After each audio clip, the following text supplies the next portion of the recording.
ፈሪ የሆነ ሰው አይ በቃ ይሄንን ያልጀምረውም ያለ ሰው የትም አይደርስም። ምን እባላለሁ ማለትን እግዚአብሔር ምን ይለኛል እንጂ ሰው ምን ይለኛል ያለን ማለትን ያልተወ ሰው ማደግ አይችልም። የሰው ልጅ ሁልጊዜም እንኳን ጓደኛው ላይ ከእግዚአብሔር ላይ ሐሳብ የሚሰጥ ፍጡር ነው። ሰዎች ስለሚያወሩት ጉዳይ መጨነቅ ሳይሆን እኔና እግዚአብሔር እንዴት ሆነን እየኖርን ነው የሚለውን ነው ማሰብ። ሰው የፈለገውን ማውራት ይችላል።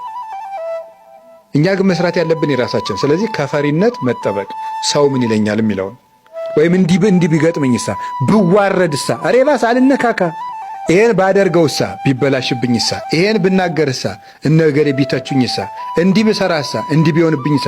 የፈሪነት ነው። ምንድን ነው ያለ? መክሊቴን እነግዳለሁ ስል የባልት ሌቦች ቢወስዱብኝሳ ነበር ያለ። ፈሪ ሰው አያፈራም።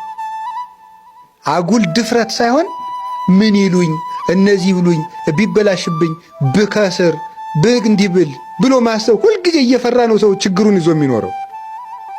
ሰው በዚህ ዓለም ሲኖር እንግዳ ነው። ለመክሰርም ለማትረፍም ተዘጋጅቶ መስራት አለበት። የምንችለውን ነገር በእግዚአብሔር አምነን ሰው አማክረን አቅደን መስራት። የተበላሸው ይበላሽ፣ የተረፈው ይተርፋል።